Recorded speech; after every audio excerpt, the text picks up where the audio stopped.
Good morning बच्चों।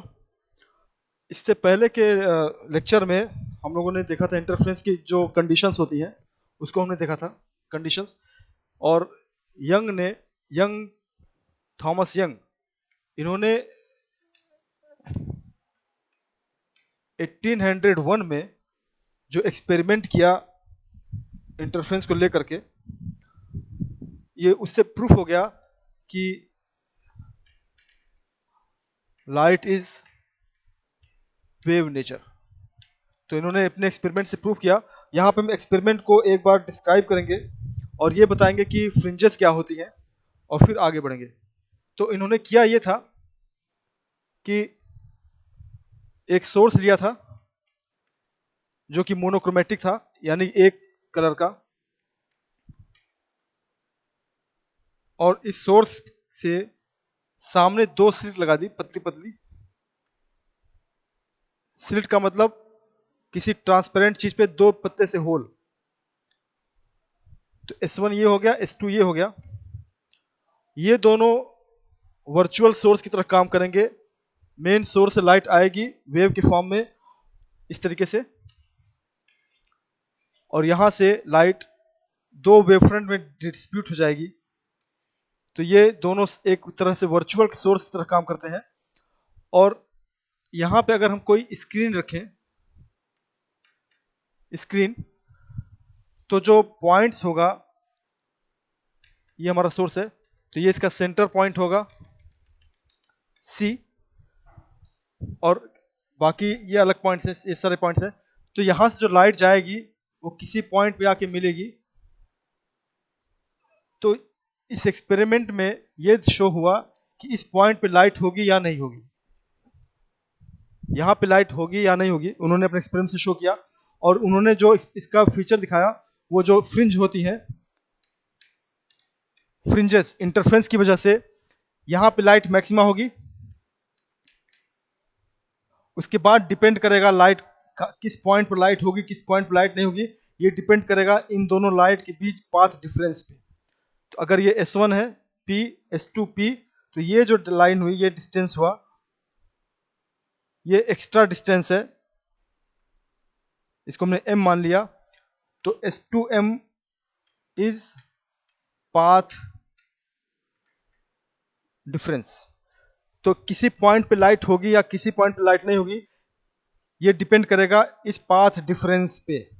अगर path difference zero है, पाथ डिफरेंस जीरो का मतलब दोनों लाइन बराबर है, उस पॉइंट पे मैक्सिमम लाइट मिलेगी। जैसे पॉइंट सी पे दोनों रेज एक साथ पहुंचती हैं, तो वहां पे हमारा लाइट मिलेगा। और आगे जहां पर भी पाथ डिफरेंस चेंज होगा, वहां पे हमें लाइट मिलेगी या नहीं मिलेगी। तो जो उनको पैटर्न मिला वो कुछ इस तरह से मिला। यहाँ पे लाइट मिली और वो जो पैटर्न मिला कुछ ऐसा था।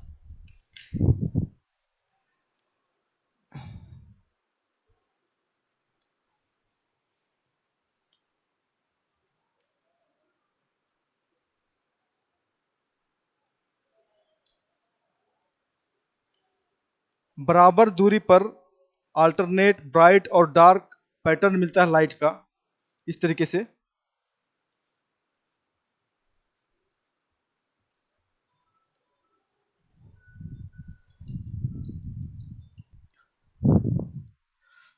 तो ये फ्रिंज है, इसे हम लोग फ्रिंज कहते हैं,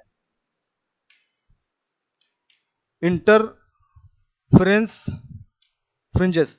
इस फ्रिंजेस में अल्टरनेट आपको ब्राइट और डार्क पट्टियां नजर आएंगी। और सेंटर मैक्सिमा जहां पर बीचों बीच में सबसे यहाँ लाइट है, इसके बगल में लाइट नहीं रहेगी, तो यहाँ इसे हम लोग मैक्सिमा कहते हैं। और ये जो पॉइंट हुआ, इसे हम लोग मिनिमा कहते हैं, मैक्सिमा मिनिमा। तो ये इंटरफेरेंस फ्रिंजेस होती हैं।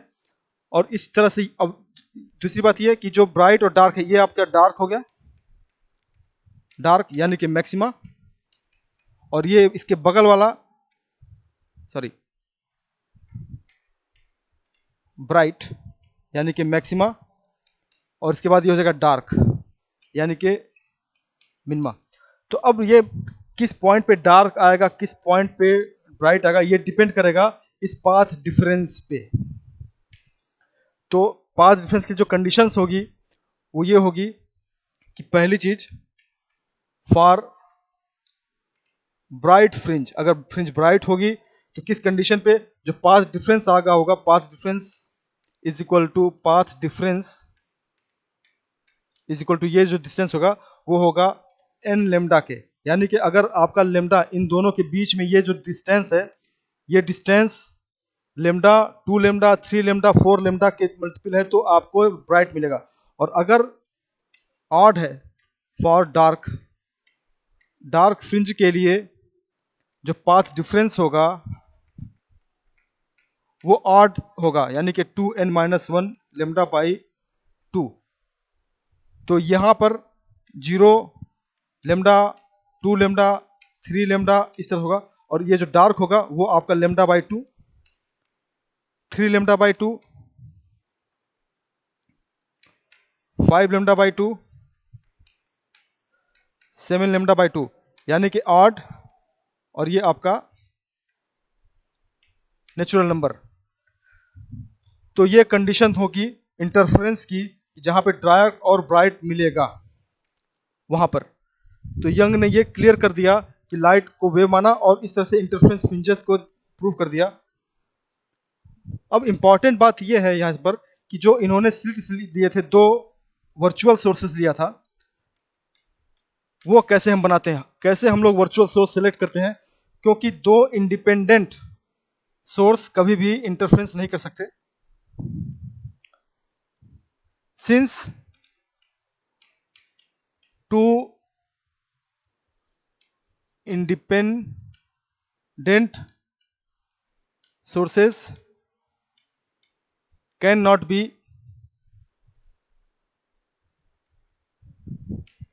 interference, तो इसलिए हाउ टू मेक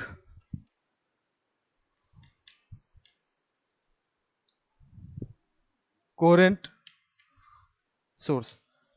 तो कोहेरेंट सोर्स हम कैसे बनाएं, उसके लिए इंपॉर्टेंट यह है, क्योंकि कोहेरेंट सोर्स हमेशा एक ही सोर्स बनता है। Coherent source may be made by single source. Single source से हम कोहेरेंट सोर्स बना सकते हैं। तो उसके लिए जो तरीका दिया गया वो ये दिया गया,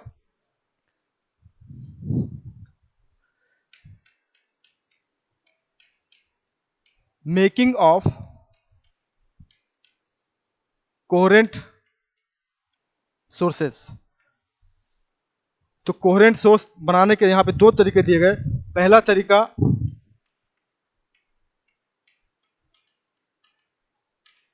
डिवीजन ऑफ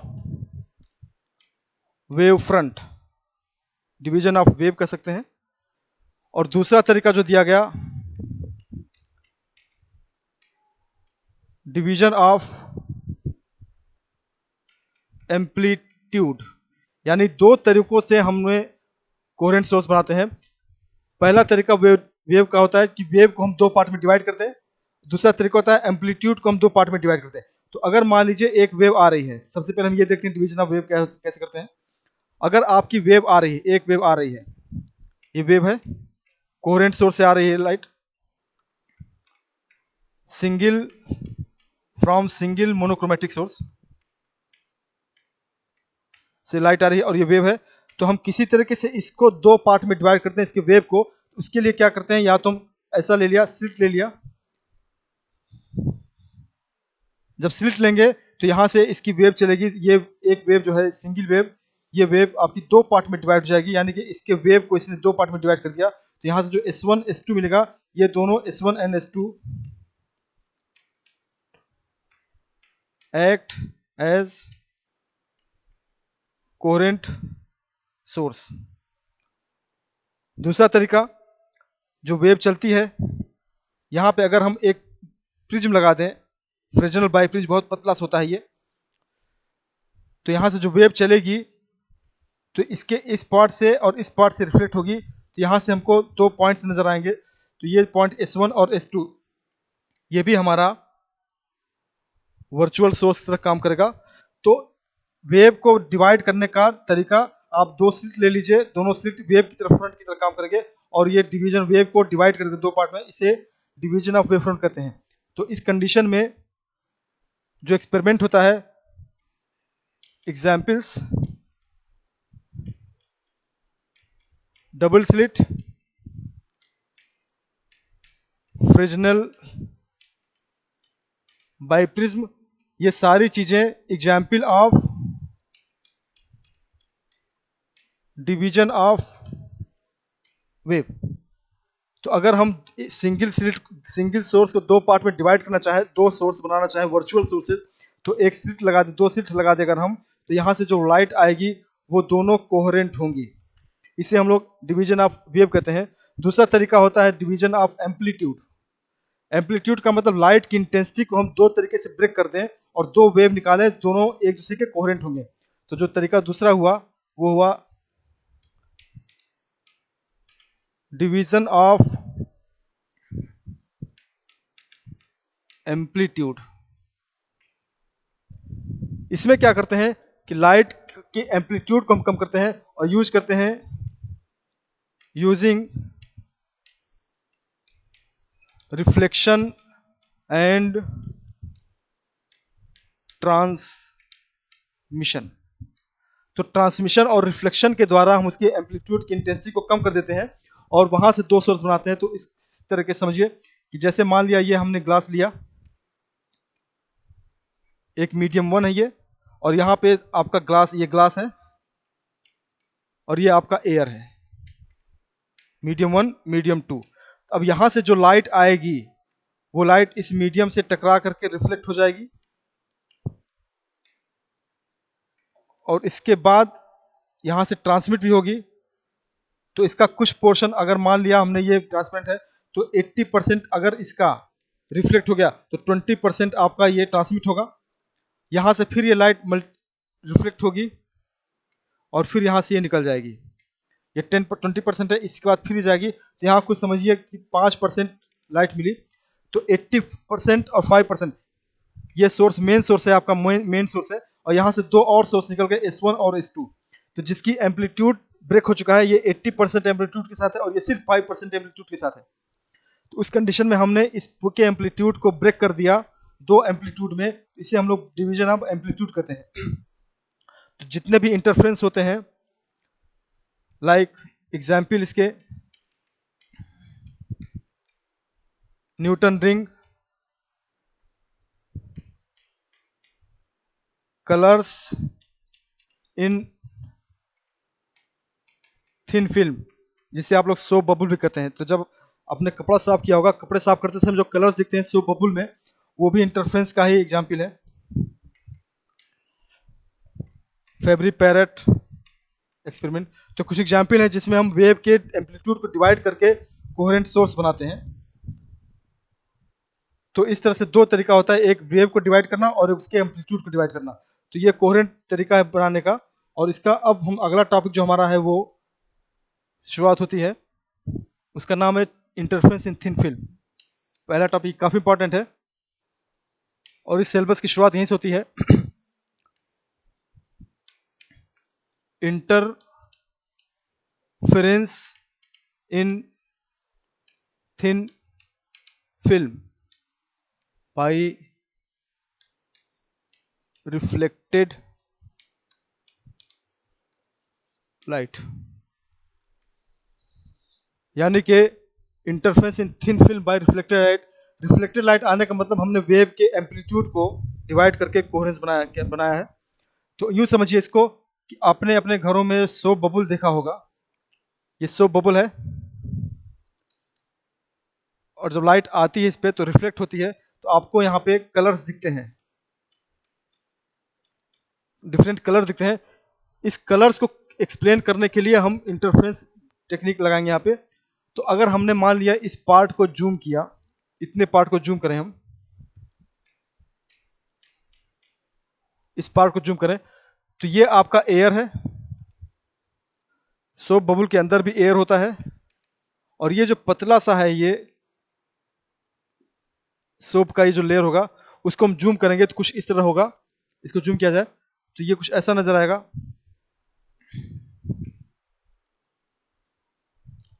ये पोर्शन एयर था ऊपर,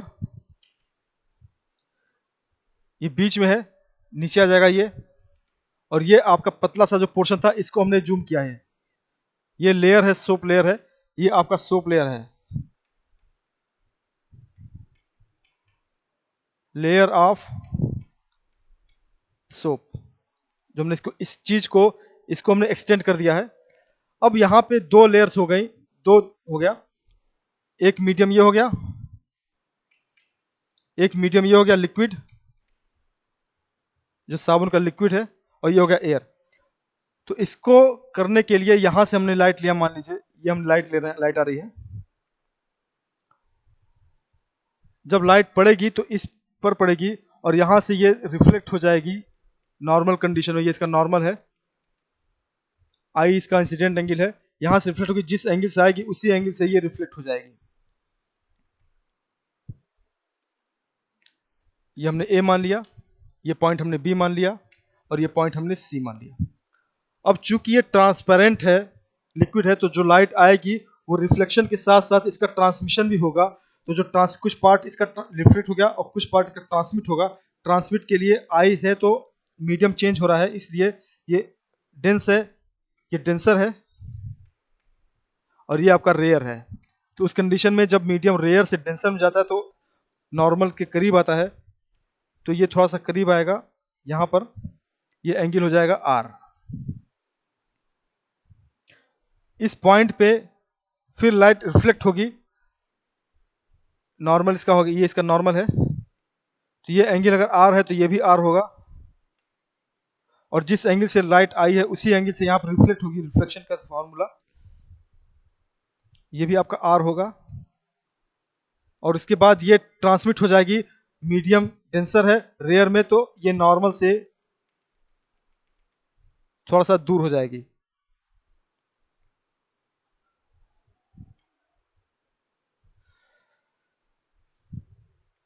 ये हमारा आर था, आर आर आर, ये भी आर होगा, और ये हमारा हो जाएगा आई। तो A B C D point हमने ले लिया, ये पॉइंट ई हो गया, और ये पॉइंट हो गया एफ। तो क्लियर है, मेन सोर्स है आपकी, मेन सोर्स है मोनोक्रोमेटिक,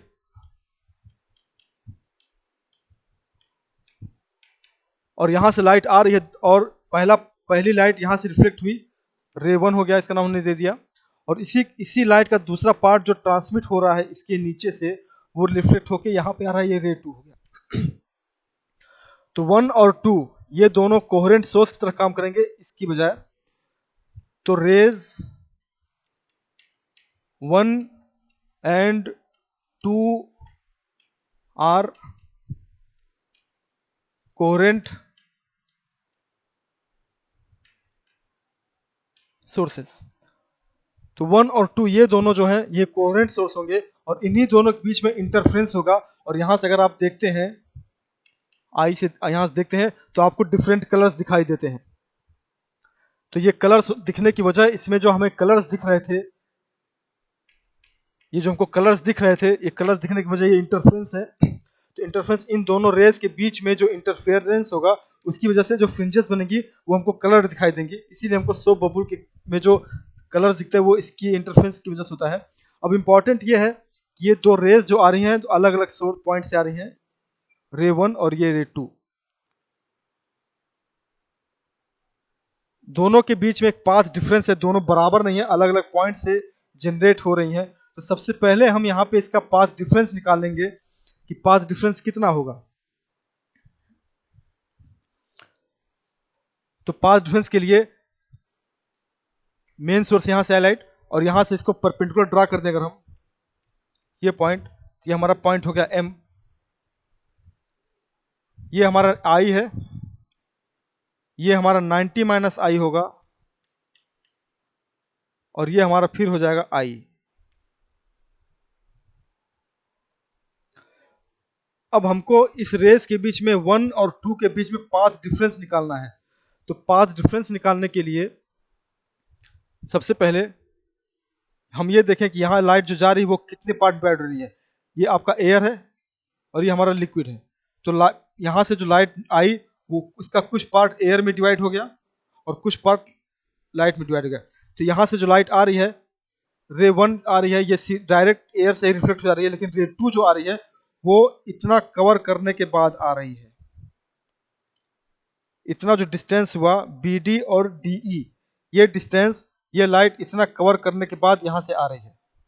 तो पाथ डिफरेंस होगा वो लिक्विड में और एयर में, ये एयर में हो गया, इतना पार्ट आपका एयर में हो गया, ये डिफरेंस एयर का हो गया, और ये डिफरेंस लिक्विड का हो गया। तो दोनों को हम सब्ट्रैक्ट करेंगे तो हमको एक्चुअल पाथ मिल जाएगा।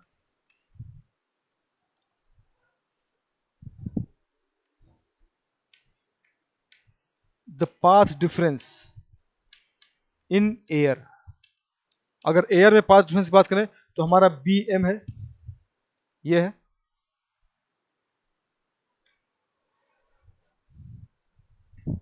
और पाथ डिफरेंस इन एयर करें, इन लिक्विड करें, तो आपका B D plus D E होगा। तो ये जो डिस्टेंस हुआ, ये डिस्टेंस है लिक्विड में एक्स्ट्रा है और ये एयर में एक्स्ट्रा है। और अगर हमने मान लिया कि ये थिकनेस इसकी टी है, जो लेयर हमारा है उसकी थिकनेस टी है, तो इन दोनों को हम सब्ट्रैक्ट करेंगे तो हमको पाथ डिफरेंस मिल जाएगा। The actual path difference is equal to path difference in liquid minus path difference in air.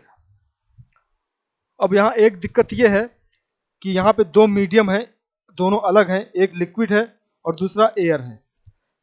Normally जब भी हम घटाते हैं या जोड़ते हैं तो दोनों मीडियम एक जैसा होना चाहिए। यहाँ पे लिक्विड है दूसरा एयर है, तो दो मीडियम को बराबर करने के लिए हम यहाँ पे स्नेल्स लॉ का इस्तेमाल करेंगे।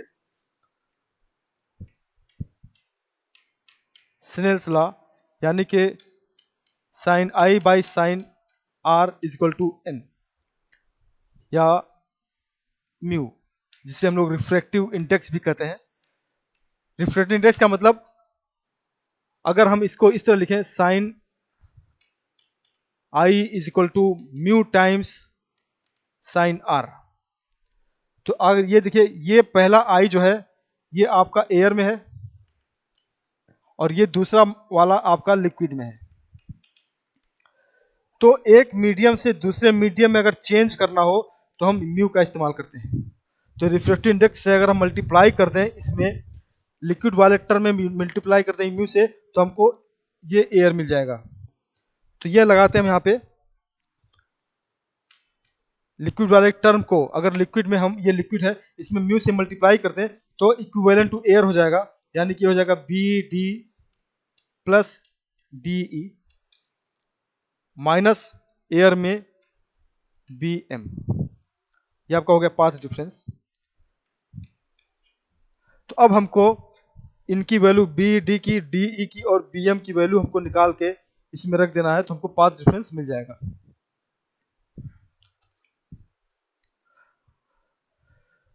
तो अब हम यहाँ पे हम ट्रिग्नोमेट्री का इस्तेमाल करते हैं।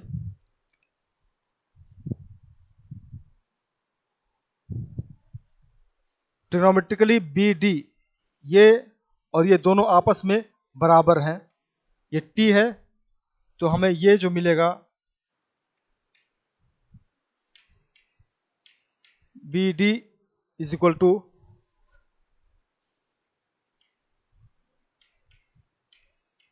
इन ट्रायंगल बी डी, इसको हमने मान लिया पी, मान लिया B D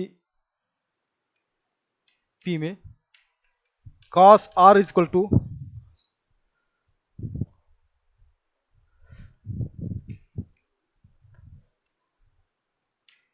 P D by B P, B D sorry B D, यानी कि B D is equal to T upon cos r। T का मतलब ये T upon cos r। Similarly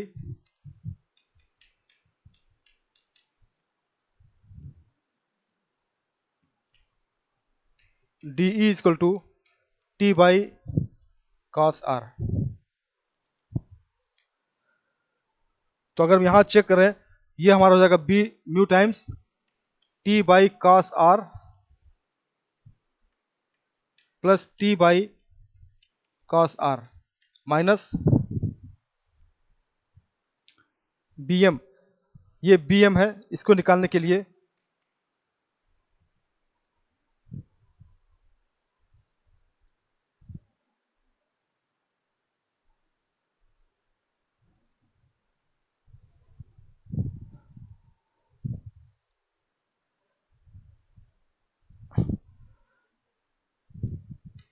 from figure bm is equal to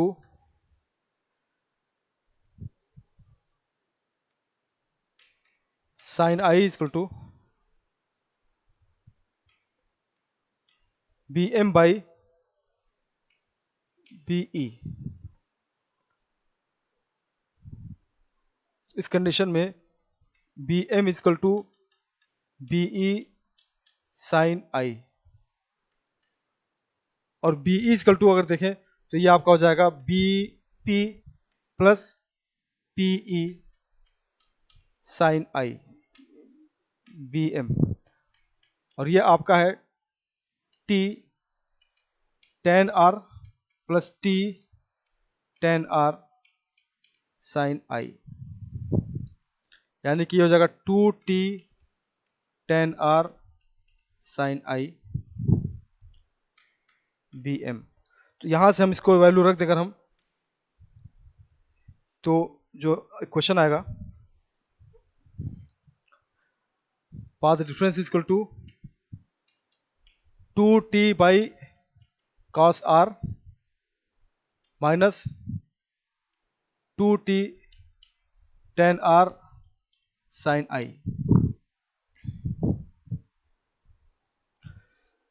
या 2 equal to 2t common ले लिया हमने तो 1 by cos r minus tan sin r by cos r into sin i को हम लिख सकते हैं mu sin r Snell's law से। Delta equal to 2t by cos r common ले लिया हमने, यहां बचा 1 minus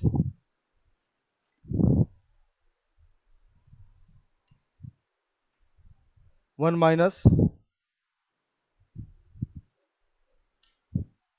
1 minus sine square R या 2 mu T 1 minus sine square R को लिख सकते हैं cos square R by cos R.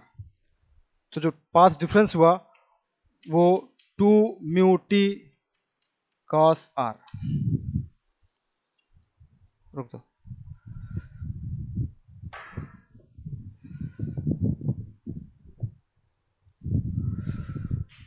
तो ये हमारा आ गया path difference 2 mu t cos r. अब जब लाइट की एक प्रॉपर्टी है कि जब लाइट किसी पाथ से रिफ्लेक्ट होती है तो इन दोनों इंसिडेंट लाइट और ट्रांसमिटेड लाइट रिफ्लेक्टेड लाइट के बीच में जो फेज डिफरेंस होता है वो पाई बाई पाई का होता है, 180 डिग्री का होता है। यानी कि when A light reflected the path the phase difference between incident and reflected light is पाई। यानी कि ये इंसिडेंट लाइट में और रिफ्लेक्टेड लाइट में इन दोनों के बीच में जो फेज डिफरेंस होगा वो 180 डिग्री का होगा और ये इक्विवेलेंट होता है लेमडा बाई 2 के। यानी कि इस पाथ डिफरेंस में हम एक्स्ट्रा और जोड़ेंगे या घटाएंगे lambda by 2, then the actual path difference होगा वो 2 mu t cos r minus lambda by 2। ये सिर्फ रिफ्लेक्शन के लिए होता है। ये हमारा एक्चुअल पाथ डिफरेंस हो गया। तो ये मेन फार्मूला हो गया किसी रिफ्लेक्टेड फिल्म में पाथ डिफरेंस का, cos r, 2 mu T cos r minus lambda by 2। अब आगे कल के टॉपिक में बताएंगे कि इसका यूज करके हम ब्राइट और डार्क फ्रिंजेस कैसे बनाएंगे। Thank you very much.